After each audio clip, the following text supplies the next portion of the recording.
Hello, everyone. I am so excited for the episode today because we're talking with Jessica about her journey to herself. So, Mhm. Jessica, I'm so excited because although I do know some, but I love to get deeper about how did you get here? What was the beginning of your journey? In a way, what led you to today?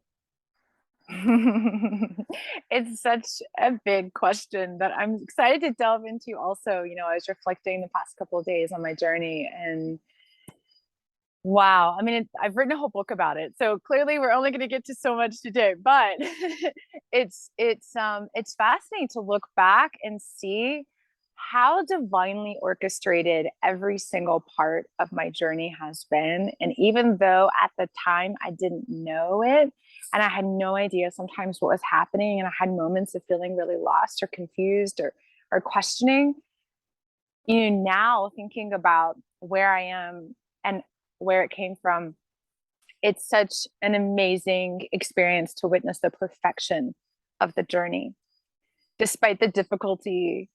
And I hope that my telling of the journey really inspires those listening to recognize the perfection of where they are right now, because it is their soul guiding them to exactly where they need to be. So that being said, I'm going to start with um, when I was still the criminal prosecutor and an attorney, because I think it's for me, it's even still fascinating to think about how I went from that mindset, right, and that life to being a spiritual leader and teacher. And so while I was a criminal prosecutor, and I had always been in touch with my soul, like I had always felt a soul. How consciously I communicated with it was a different question, right? And as I was a criminal prosecutor, I loved what I was doing, but all of these things started to happen in my life to, I like to say, wake me up or shake me up, really, and get me questioning as to the bigger purpose of the world. And this was in 2008, August of 2008. So, wow, we're in the same month, August of 2022. So, what's that, 14 years? Yeah, pretty much. um, yeah. And so, in August of 2008, I woke up one morning while I was in the middle of this huge felony jury trial, 2 week long jury trial. And I woke up in the morning to the sound of horrendous rain. Long story short, within the next hour, water started coming into my house. And there was a massive flood with 13 inches of rain in a 12-hour period that flooded the home I had purchased 7 months prior. And I literally had to be rescued by firefighters. I had to swim across the parking lot to be pulled up by firefighters. And I stood there for hours and watched everything I had worked so hard for literally just fall apart. And I lost everything in a matter of hours. Wow. My car flooded. I had a 2 story condo, and the upstairs possessions were fine, but everything downstairs, like including every CD, every picture I'd had of my whole life, like it was just all destroyed. And it really left me with this feeling of, wow, like here I was, I think 25 or something. And here I was thinking, like, I'm doing the American dream, right? I'm buying a house, I'm a criminal prosecutor, I'm very successful, I have everything I could need and want. And it was all boom, gone like that. And what arrived was so much support and love. What do you need? How can I help you? Community. Do you need a place to stay? Like, wow, that's what really matters, right? Isn't this what really, really matters? And then for the next 5-ish months, going into depression, like questioning everything. What am I here for? Why am I here? What's going on? What's the purpose of it all? And really yearning for these deep answers and not finding them. And what I did, however, is I started longing for meditation. I don't know why. It just kind of came to me like, what about meditation? And I literally said, like, okay, I'm interested in meditating. I was reading Autobiography of a Yogi at that point. friend of my mom gave it to me. And so I'm reading this book, learning about all of these fantastic spiritual experiences, going like, I want some of that, right? I want some of that juice.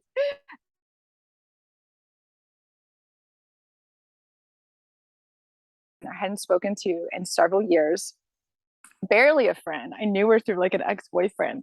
And she emails me and she says, I was just trained to teach meditation and I'm offering a free class. Would you like to come? And I was like, well, of course. And so that kind of started my meditation journey. I started studying meditation. And while I was studying meditation, I knew I needed something to get out of this kind of funk and this depression that I felt, because literally my whole life changed. I was living somewhere temporarily because it took 6 months for them to repair my house for me to be able to return back in. And so I was just living elsewhere. And a friend, I had borrowed a used bike of the woman's house where I was staying in her garage apartment. And a friend was like, oh, I'm doing this training for a 100-mile bike ride. And I was like, oh, well, I've only biked 2 miles around the neighborhood, but I'm going to join you because so I needed something, right, to focus on. Work wasn't doing it at that point, and I needed something to focus on that would get me into my body and get me into a new way of being, a new way of thinking. And so I started training for this. I got a used bike and I started training for this bike ride, and we go on these really long rides. And we did the 100-mile bike ride, and it was a charity event. And I remember feeling so invincible. Like, if I can do this, I can do anything. Because it took me 4 months to train for this. And so it was kind of like, if I can go from that to this in a few months, right, I can do anything I want in the world. Not only that, it was the first time in my life where I'd actually started to sync my mind and my body.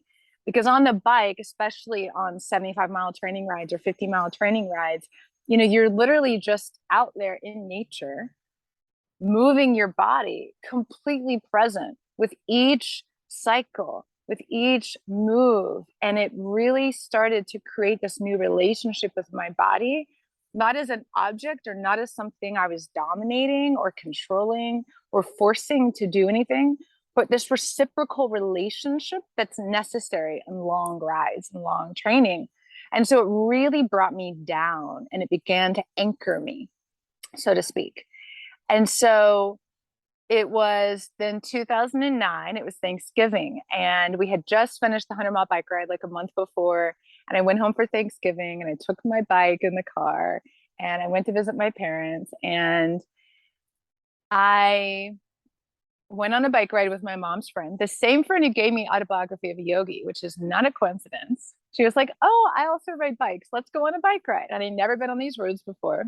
And so I was faster than her. And so I was going up this hill and I was going to turn around to meet her at the base of the hill. And as I did, the sun started shining really brightly in my eyes, so much that it blinded me. And as soon as the sun moved, because I was in the process of turning around, as soon as the sun moved, there is a metal chain about that thick, like that's what, half an inch, not even, maybe like a quarter of an inch to half an inch wide, right in front of me. And I didn't have time to stop. So I braked and I turned to the left. And as I did, the metal chain went in my chin. You can probably still see the scar. It's been many years. Yes. And the metal chain went in my chin 2 inches deep. Oh my. Into the only point in my body that didn't kill me. Like if it had hit here, it would have killed me here, right? Right. The only point in my body where it wasn't going to kill me or do major, major damage. And I fell off the bike on my left side and onto the pavement. And then I'm like in a disarray, like, what just happened? And she bikes up.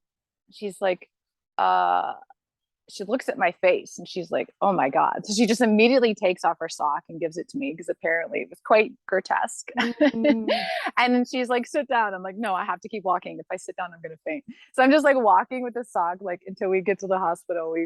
My stepdad came and picked us up, put our bikes in his truck and took us to the nearby hospital. And needless to say, I had to have over 25 stitches.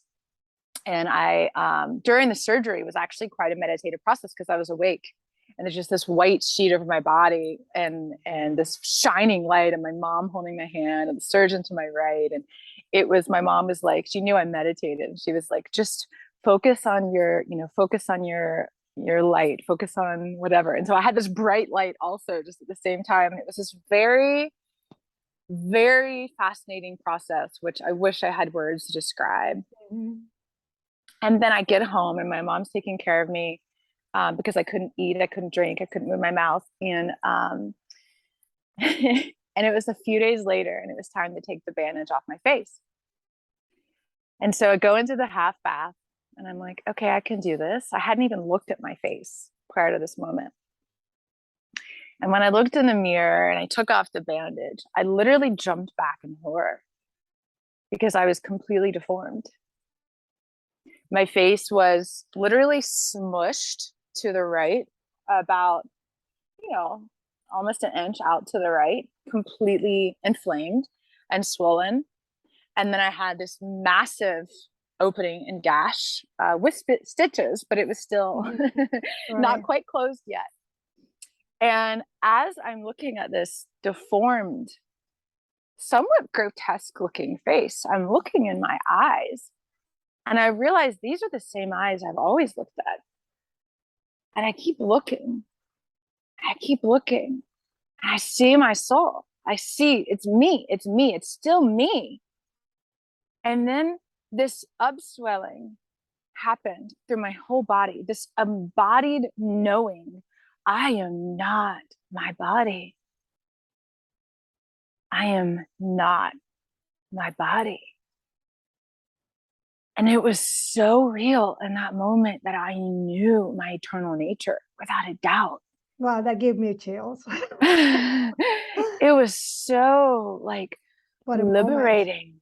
Yeah. It was just me in this little half bath, right? Having this profound spiritual experience in the midst of seeming destruction.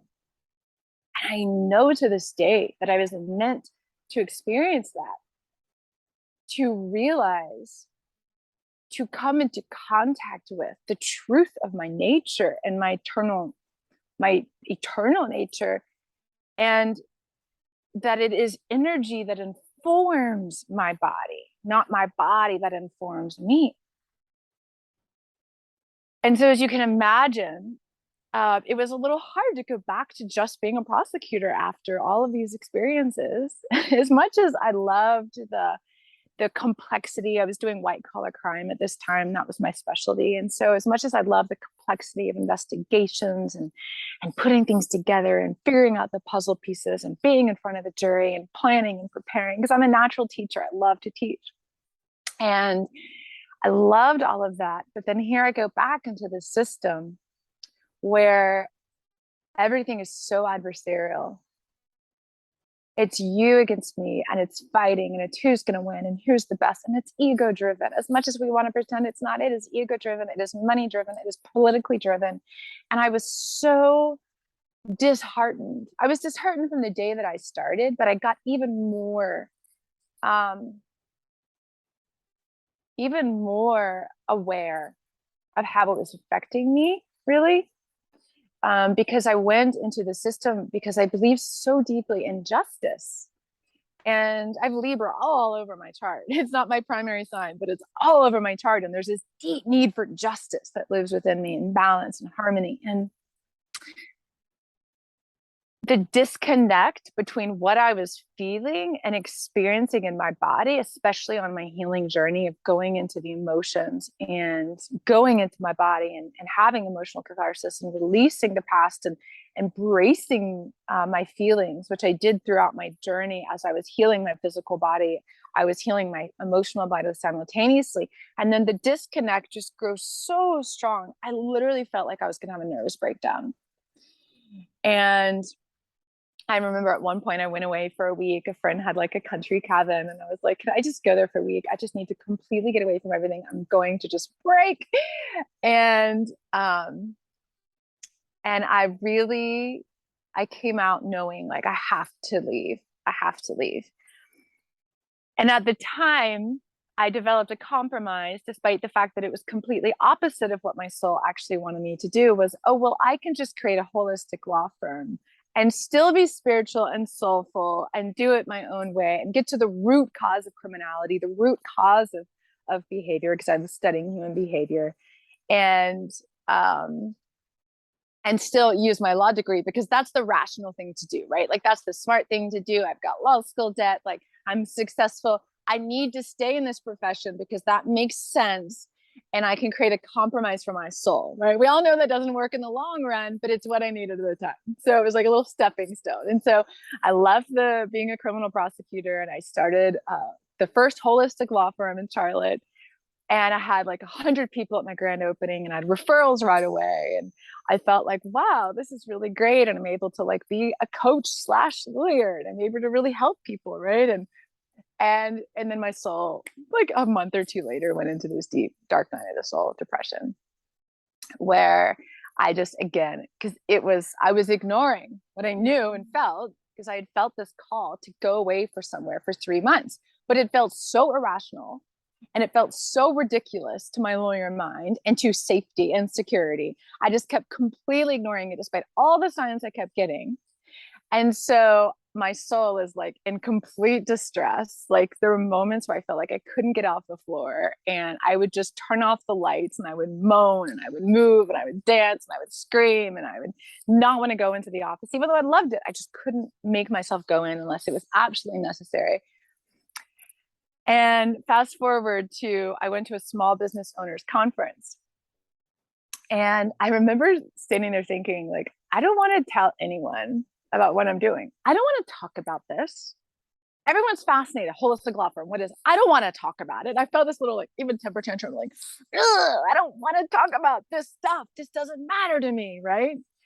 And so I leave and I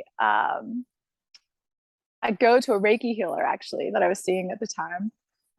And she's like, we're not going to do any energy work today. Just make a list of all the things that you love. And I made this massive list of all the things that I love. And lawyering was nowhere on there. And she's like, I've never seen a list so long.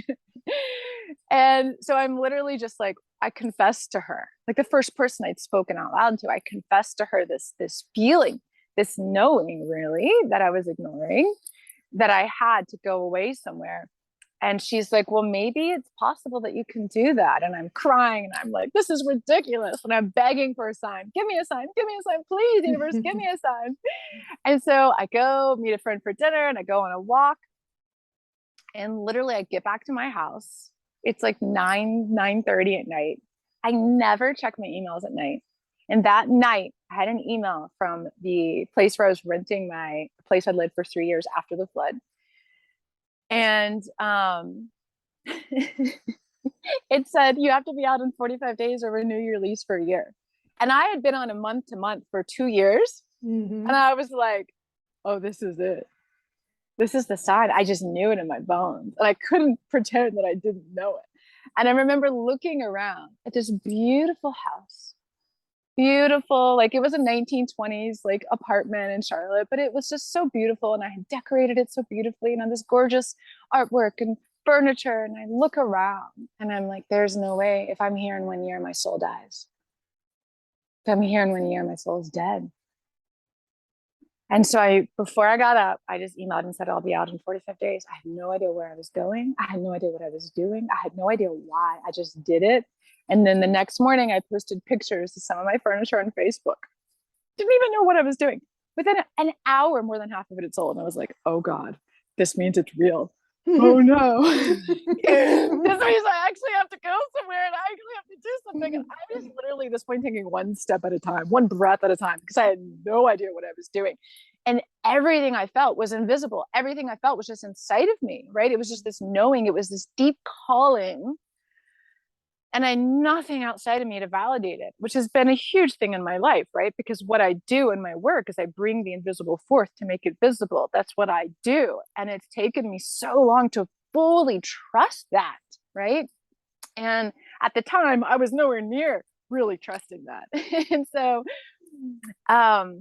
I ended up I knew that I'd wanted to go to France. And follow in the steps of Mary Magdalene, because she had started coming to me earlier that year. And I just knew I felt such a slow longing to be there. I left out a huge significant piece of the story. So that December, it was New Year's Eve going into 2013. So it was what, 12/31/12. I was having a very quiet, normal New Year's Eve dinner with a friend of mine. Like we were gonna go out, and then we were like, no, we're too tired. Let's just like have dinner and hang out and talk. We have dinner. We're putting the dishes in the kitchen, and I felt this immense pain in my stomach, like immense. And I rarely share this story publicly, but it feels like it's okay. So it was this immense pain, and I was like, I'm so sorry. Like, I have to go sit down. So I went and sat down in my little striped white and blue chair, and I'm like sitting down. I'm holding my stomach, and I feel Egypt. And I'm like, well, that's weird, but it was so intense, like crazy pain, crazy pain. And so I'm sitting there, and I'm like, oh my God, oh my God. And she comes over, and she was like a somatic healer, and we did dance together, conscious dance and 5 rhythms and everything. And she comes over and she puts her hands on my stomach, and she goes, I feel Egypt. And I was like, that's weird. How do you feel Egypt? I feel Egypt. Wow. Yeah. And long story short, I was like, give me some space. I don't know what was happening. And I get down on all fours. I'm on all fours on my living room floor. And as I'm there, I go into an embodied vision where I literally go into an altered state in another dimension, but I could still feel my body on the floor. I was very present. So I was having a vision in another dimension while in this physical plane. First time in my life I'd ever experienced anything like that. Came like that. No drugs. We weren't even drinking wine, shockingly. Like no drumming, no ceremony. It was like that. And I'm on all fours, and I'm like, oh my God. So I'm telling her what I'm seeing. And she's like, are you safe? Is it bad? Is it okay? And I'm like, well, it feels good. So I'm just going to trust that it feels good. And so there was this lioness staring at me. And she encircled my body 3 times. And I was able to like watch her the whole time. And she's looking at me, and I knew she was a gatekeeper. I just knew she was a gatekeeper, and she was judging me. Wow. And after she encircled me 3 times, I kept her gaze because I felt in my body a yes. I had no idea what I was saying yes to, but I felt a yes. And then after the 3 times she encircled me, a beautiful goddess appeared before me, who I now know as Isis. And I have another chill. and at the time, I had literally put a picture of Isis on my altar the night before. I didn't even really know who she was. All I knew was that I felt a connection. And I see this woman, and I'm staring at her, just golden, gorgeous essence. Again, there are no words to describe. And then all of a sudden, her heart falls. It's going to create grief right now. Her heart falls out of her body. And it was rivers of blood gushing, grief, rivers of blood gushing out of her body. And again, I stepped back in horror, like, and then I took a step forward, and with my left hand, I leaned down and I picked up her heart, and I pulled it up, and I put it in her chest. And in that moment, we both turned into light. We took a step forward, and we became one. Wow. And I came out of the vision. And as soon as I came out, I looked to my left on my altar, and I saw her picture, and I knew it was her. I knew. And the rest of the journey, which I'll go into now, was me trying to understand that vision. Right. I'm just now really getting to understand it. And I'm not going to explain it right now, but you can sit with how it feels for you. And I'll explain it maybe toward the end, because it's related to what I experience next. And so I go to Europe with this vision. This vision happened 6 months before I actually got on the plane. And the Dark Depression happened after this. And so I knew I wanted to go to France. So I decided, because I'd felt the 3 months for so long, I decided to book a ticket to Paris and have a 3-month time frame with no plan. That was completely unusual for me. I really like to know every step I'm taking and why. That was how I, especially as an attorney, operated, right? Like I needed to know and I needed to understand, and it all had to make sense. But something in me said this has to be intuitively guided, because I really had to come into my feminine. Because even though I was a feminist advocate and did so much for women's rights my whole life, I did it from the perspective that the feminine had to be like the masculine to be equal. And I did it at the expense of the true, wild, primal feminine that exists in all things, that is the goddess, because I didn't know.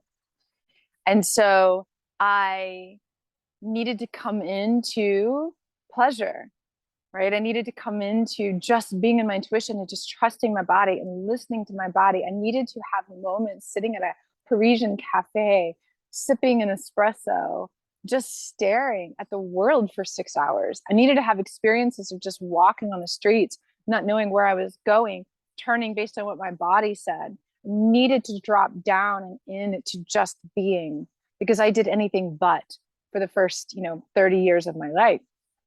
And I needed to just experience what it was like to be, and without the responsibilities. I'd always been the responsible one. I'd always been the one to take care of everyone else. And to just let it all drop off my shoulders and experience life. And so I let all of my meditation practices go and yoga practices go for the first several weeks. I let journaling go. I let it all go so that I could really just allow what actually wanted to be there to rise back up. And I began to meditate with life itself rather than it being a thing to do or a thing on my mat. And then from there, I just followed the little breadcrumbs. Like I went to Berlin and I went to an organic farm and I went to I went to all these little places and I I'd had dreams before leaving to go to Europe that I needed to go to Mary Magdalene territory and lost Sainte Baume, but it needed to be August 31st, September 1st, August 31st or September 1st. So I had no idea why, but I felt it. I'd also felt that I was going to meet somebody and maybe not come back after 3 months, which is why I actually got rid of everything. Like I got rid of every single possession. I sold it, I gave it all away, and had given up my law license when I went. And, but I had forgotten all of that. None of that was in my conscious mind. I was just traveling intuitively, doing my thing. And I ended up, despite obstacle after obstacle, because getting to La Sainte Baume without a car is not an easy feat. And it's especially not easy when you're vegetarian and gluten-free, because they don't serve either of those foods at the mountain, and there's nothing around except for a little cafe that serves very French food, right? And so I had all these little obstacles, like where am I going to leave my luggage, because I have to walk 7 kilometers up the mountain, and how am I going to get there, because there's no bus that takes you there, and how am I going to take my food? And so I had all these little obstacles, and my body was like, I could just go to somewhere else to be so comfy and cozy, but my soul was like, no, you're going to go. This is part of the initiation. This is part of the test. And so, not test as in we're being good or bad, but just an initiation that we experience that our soul takes us through sometimes. And so I ended up at La Sainte Baume on September 1st. And I arrive, I finish my chocolate right away. I start walking up the gravel path to the cave of Mary Magdalene. And this, as a side note, the cave of Mary Magdalene, La Sainte Baume in southern France, has been a pilgrimage site for, I think, 1500 years or something. All the kings of France would go there and make pilgrimages. And Mary Magdalene is worshipped very differently in France than it is in America. But that's a whole different story. It'll take us a lot of other places. So as I'm walking up this gravel path, this man turns in front of me and a voice says, he's your soulmate. And I laughed at the voice. Like, first of all, I'm here for Mary. I am not here for a man. Second, I haven't seen his eyes, and you're supposed to see someone's eyes before you can know if they're your soulmate, right? This is what I believed. And so he keeps walking. I keep walking. I get to the cave of Mary Magdalene, have my experience, have a picnic. Like I'm up there for a couple of hours. I'll start walking back down the steps, because there are 150 steps once you get to the end of the gravel path. I start walking down the steps. And as I'm just getting to the gravel path, I look to my right, and that same man is walking down the steps behind me. And I got really nervous suddenly. And I was like, oh, this is weird. And so I kept walking down the gravel path. And he passes me and he sits down. I keep walking. He passes me and he sits down. I keep walking. The third time, comes next to me and he starts speaking in French. I speak French now, but at the time it didn't. And so I was like, parlez-vous anglais? Do you speak English? And he's like, oui. Even though he didn't actually fully speak English, somehow we made it down the mountain speaking English. And we get to the base of the mountain and there's this little cafe. Like I said, it's a very little French small cafe. And he's like, do you want to have lemonade? And I was like, I'll have wine, but if you want lemonade, sure. I'll sit at the cafe. I'm in France. I'm not drinking lemonade. And so we sit at this little cafe. First, like he goes to the bathroom to change. I go to the bathroom. We come back out. We sit at the table. He takes off his glasses. He's wearing sunglasses the whole time. And I saw the twinkle in the eye. Like a star. And I was like, oh, I'm sure my mouth was hanging open. I'm like, what is happening? So we talk and talk. The cafe closes. He's like, well, can I see you next weekend? I'm like, no, I won't be here. He's like, what about tomorrow? He had an hour and a half drive. He drives back the next day. He gets there 6 o'clock. I meet him at the cafe. I'm drinking lemonade. I'm drinking wine. He still orders lemonade. The cafe closes. This time we're like, well, I have a few falafel balls and some lettuce and, like, because there was no refrigerator. I have this like random little stuff, like canned beans. Do you want to have a little picnic under the tree? And so he's like, sure. So we have a little picnic under the tree. Literally at some point we stand up, we're slow dancing. 3 shooting stars come by. He has to throw the stone for the nuns to let us back in because it got dark. There was a curfew I didn't know about. I mean, it was literally like a fairy tale, right? It was like a fairy tale romance. And I'm going, what is happening? And then I'm thinking, I may never see him again. I don't know. And he's like, well, where are you going next? I'll meet you there. Where are you going next? I'll meet you there. Where are you going next? And I'm like, oh, okay. Well, if you want to join me there for a day, sure. If you want to come here for a couple of nights, sure. So our third date after that was 8 nights in Portugal. And then we just kept seeing each other and it was beautiful. I ended up canceling my flight back to America and booked a ticket to England instead because I didn't have a visa. So I was like, well, I can go to England and still travel and be in Europe where he can come visit me and not have to leave Europe. Because if I don't try now, I'll never know. And I've always been someone who's like, I'd rather try and see because life is short and you never know. And I can always get back in a month, right? And I told myself, I'm not making the decision for him. I'm making it for me. This is what I want to know. Mm-hmm.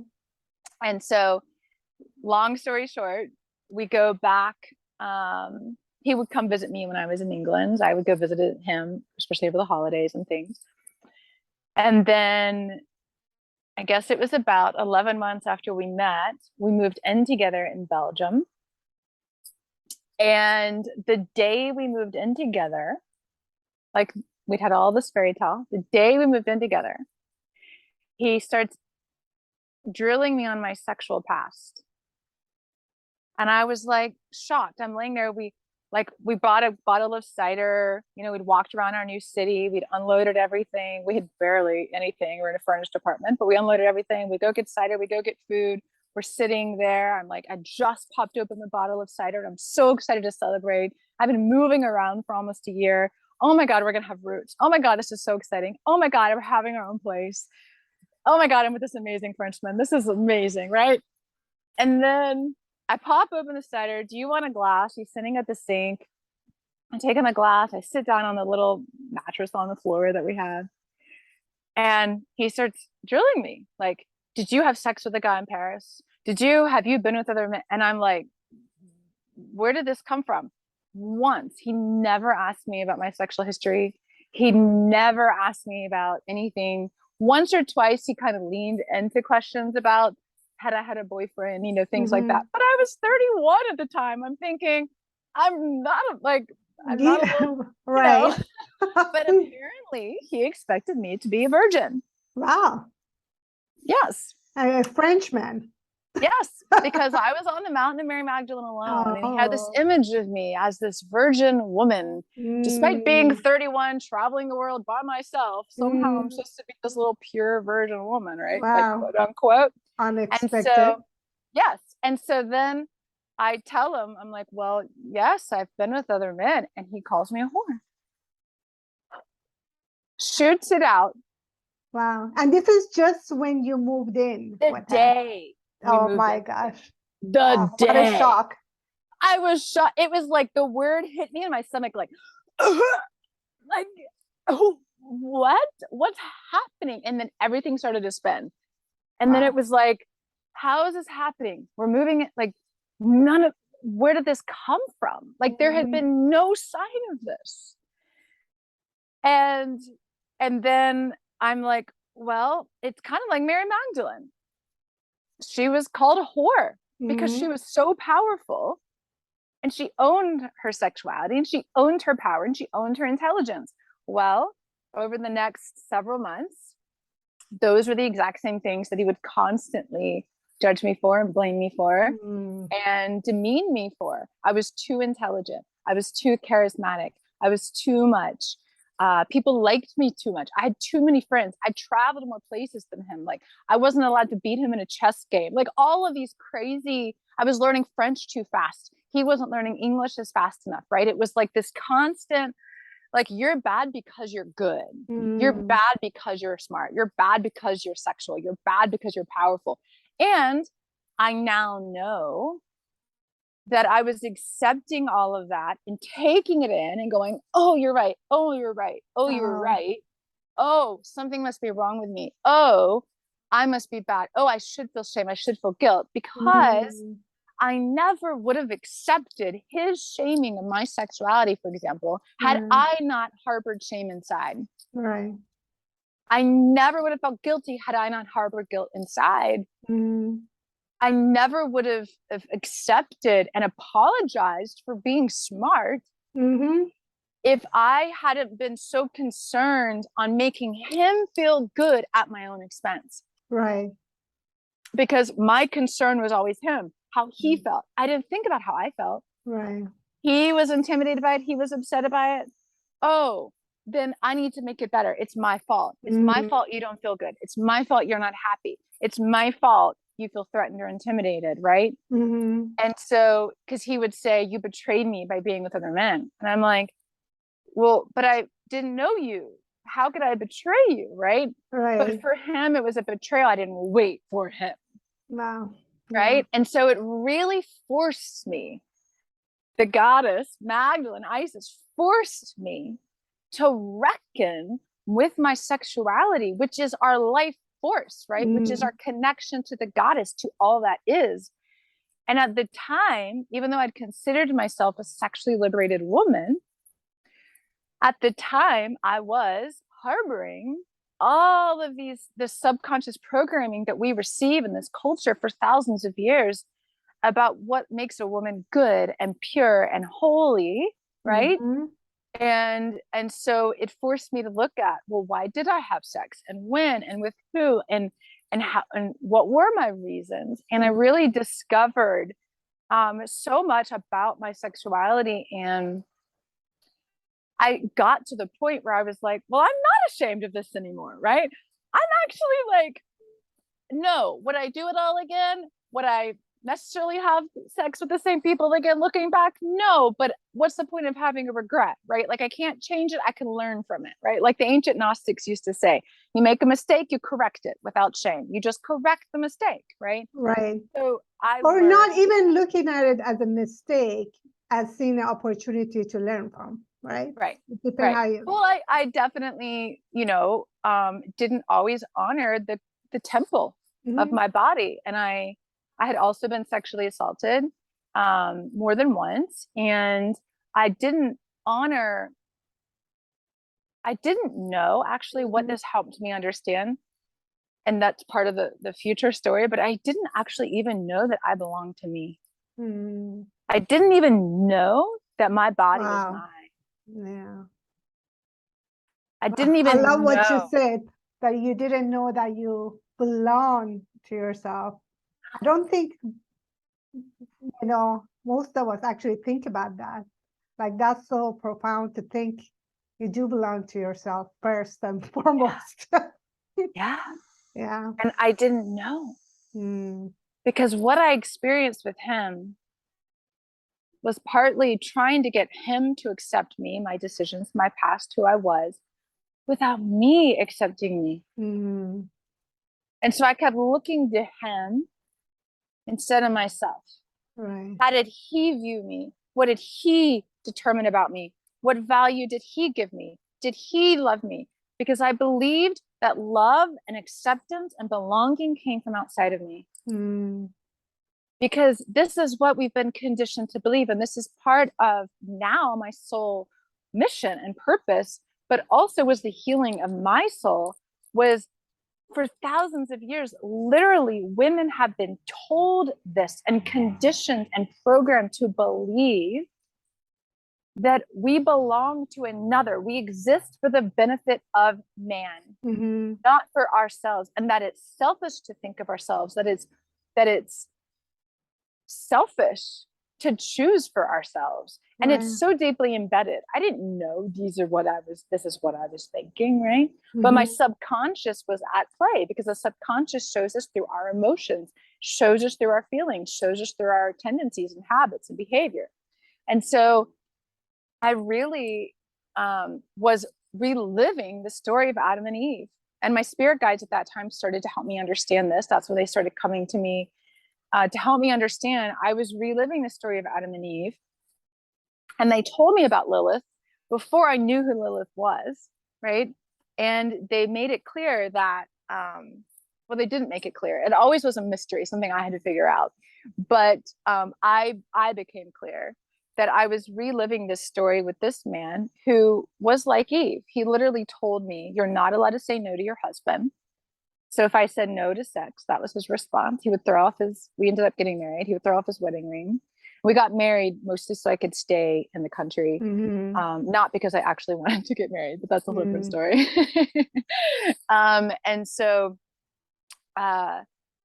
he would tell me, like, when I did leave, "You can't leave me. I'm your husband." Like, he believed that once I was married, I could never leave. Like, he would say these things to me, right? He would say them. He believed them so deeply. And so it really helped me see so clearly in my own experience, having come from such I'm so liberated feminist background, to living what is a story written 1200 to 600 BC. So we're looking at 2,500 to 30,000 years ago. This story that was written down still happening today in real life. And I'm not the only woman. I mean, one in 4 women are still being abused by their partners. 1 in 3 women are still sexually assaulted. I'm not the only one reliving the story of Adam and Eve, right? Right. And so it really helped me see how deeply ingrained these beliefs are for men and women. And both men and women are suffering the result of these belief systems. Both men and women are suffering from believing that the divine is outside of us, believing the divine is not in all things, believing that love comes from outside of us. Because he would do the same thing. Like, the reason my heart was going out to him, right, is like, oh, well, Adam is lonely in the garden and he needs Eve as his companion, right? And he needs her to know himself as lovable and all these things, right? Like, there's so many similar dynamics. And both of us were blaming each other, like, like the story of Adam and Eve, like, well, the reason I'm suffering is because of what you're doing. And the reason I'm suffering is because of who you are and what you're doing. And all of these dynamics that play out in relationships to this day that are rooted in what I call the wounds of separation, guilt and shame and doubt and fear and unworthiness and blame. And those are the wounds that I lived and became so apparent, right? Because these wounds kept me from recognizing my own divine nature, that love exists within me, that in fact I am that. And Lilith is the legendary first wife of Adam in Jewish mythology.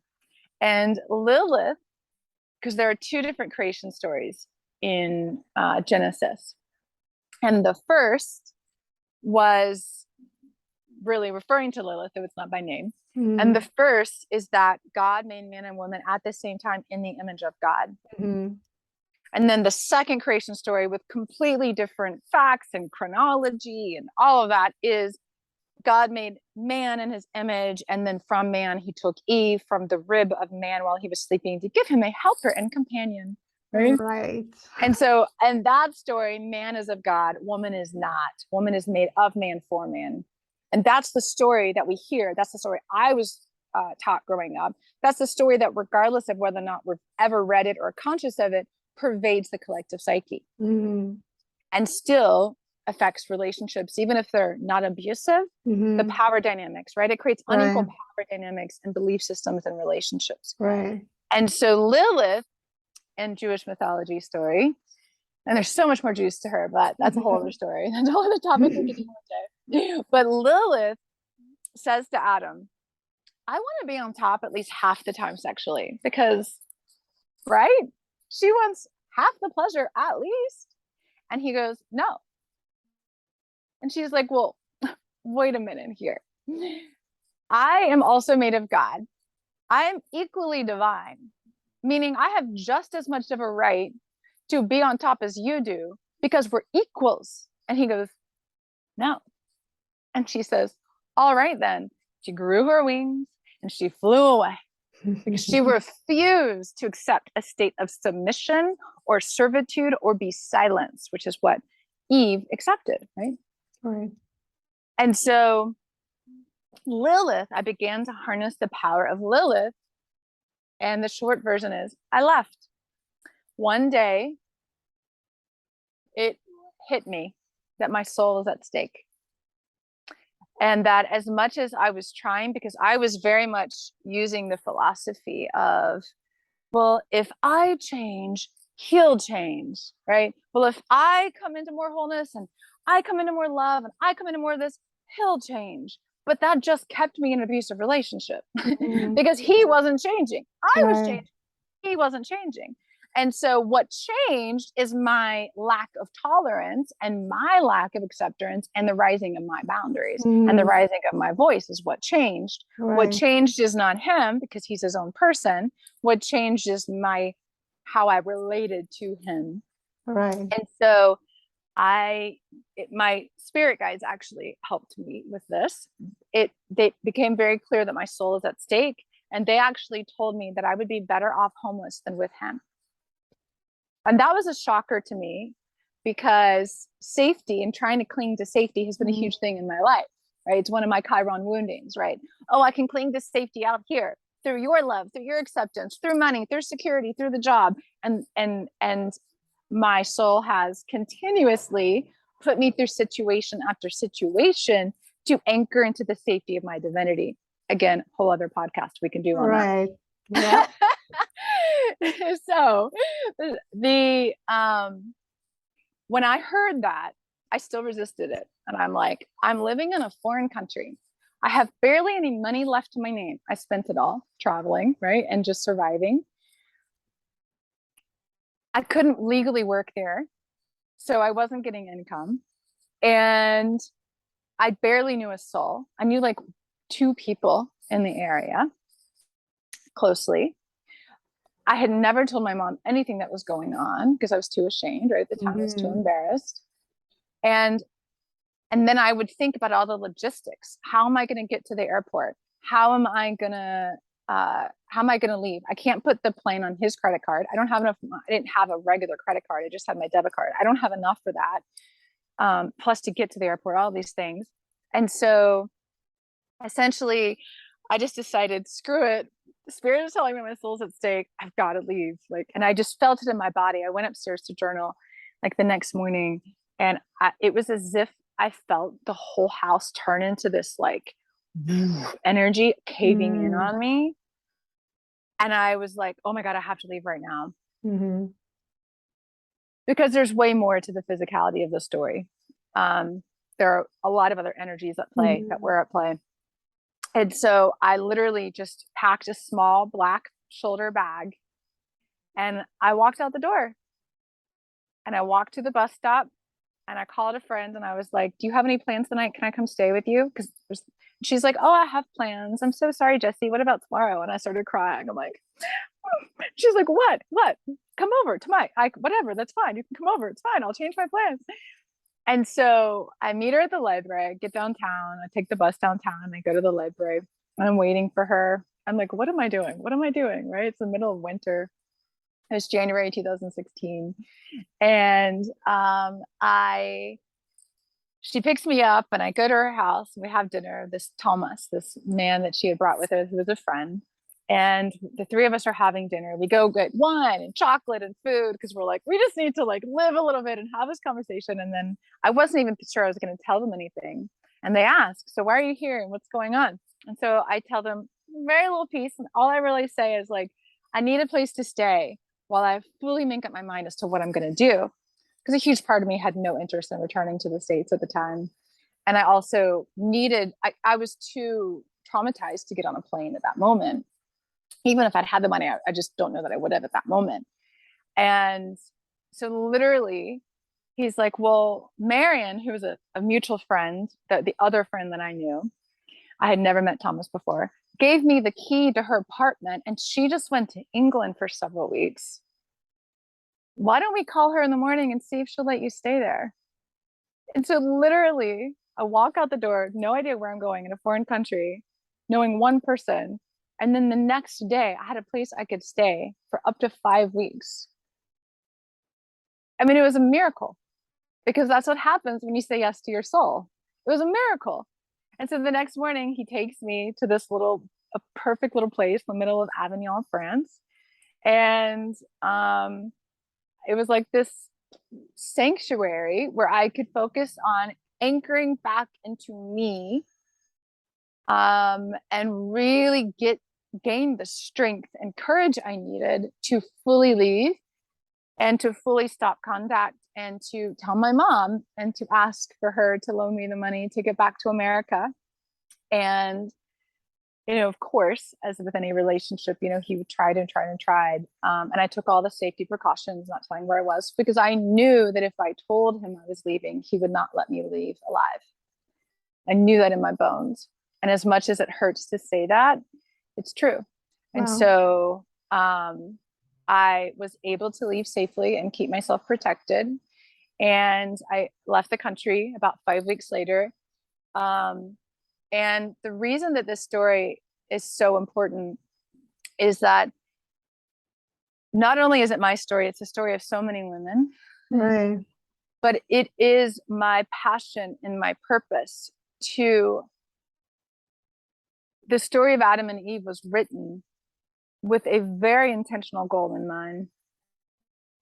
And it was written over a period of 600 years by countless, literally hundreds of authors and redactors and editors, with a very intentional purpose of denying the divinity of woman. Mm. And these beliefs are at the root of violence against women, both sexual violence and violence in relationships. They're at the root of unequal power dynamics. They're at the root of our own doubt, right? Our fear, our shame, our beliefs, because at the time that this story was written, and a couple thousand years before, there was this great transition around the world. And again, we could spend a whole episode going into the details of this, so I'll just give a little bit. And during this time, prior to this writing, there had always been a feminine face of the divine equal to the masculine face of the divine. Always. And the divine had been recognized in all things, in every person. And communion with all of life was worship. That was a form of worship, to be in communion with life itself.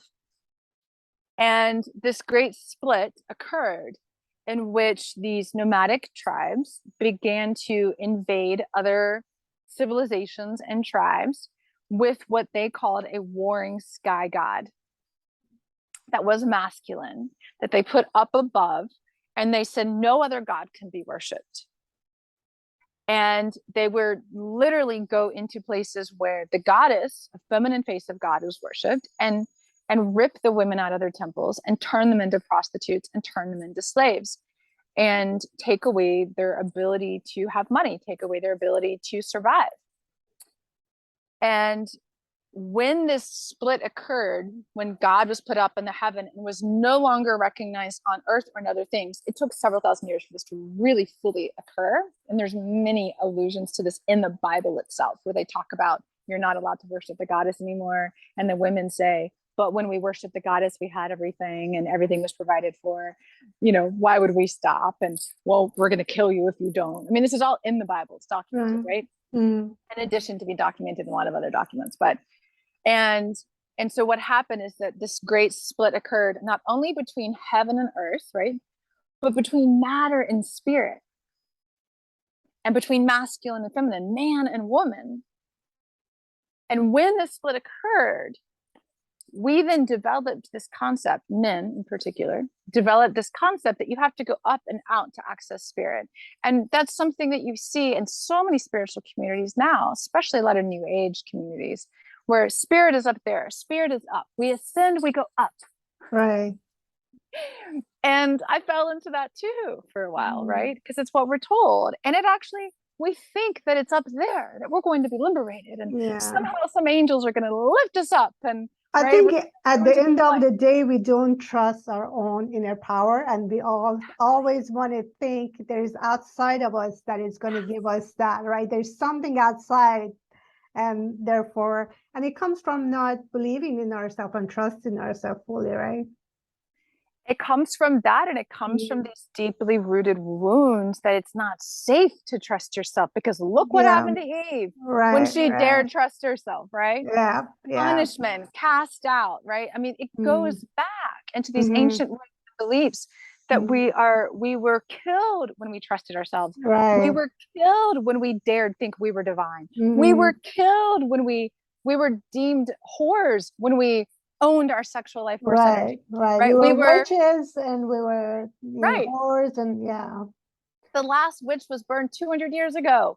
And it wasn't until 1970s that a woman could say no to her husband when he wanted to have sex. It was only 100 years ago women got the right to vote. I mean, this is not, we think that this is like so old and antiquated. No, it's not. It resides in the subconscious mind of every single man and woman on this planet. I don't care what you think consciously. It resides in your subconscious mind.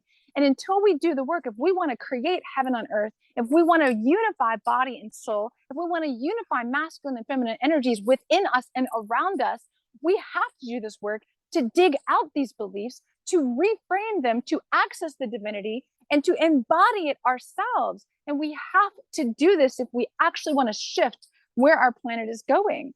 We have to do this work. We have to look at it. We've got to look at the shadow of what our civilization has been experiencing for thousands of years. We can't pretend these things aren't real. We can't pretend they're not in our subconscious. We can't pretend we're not afraid. We can't pretend that our safety exists outside of us in a physical object. We can't pretend that we go up and ascend, when the truth is it is a consciousness shift. We shift our consciousness to see the God in all things, to see the divine in all things, including ourselves. We can't say the divine is in all things and then ignore the divine in our own being, because if God is in all things, God is in you too. It's so simple. Yes. Jessica, it's obvious how passionate you are, and I absolutely love it. I love your story, your journey, and I can see why you're so passionate. And I so admire that within you, that not only, you turn what you got to gold in a way, what your journey was, what you went through from, and learn and grow and became who you are right now, which is beautiful, very empowering just to listen to you. And it's very obvious that, you're very passionate. And it's obvious to me why you're doing what you're doing, because, thinking from where your background was, from a lawyer, right? And then the time that you spend for education and all that. So some might think, how in the world, you made that transition, and why did you make that transition? But what you share with us, made it very clear, why you're so seek to transition to this, what you do now, which is great and very much needed. And I personally appreciate what you do and how passionate you are. Thanks for sharing your journey, and just loved every minute of it. I couldn't even stop you for a minute because I was so into it. And I'm sure everybody who is going to listen, who's listening, is going to learn a lot from your journey. Thanks for sharing it.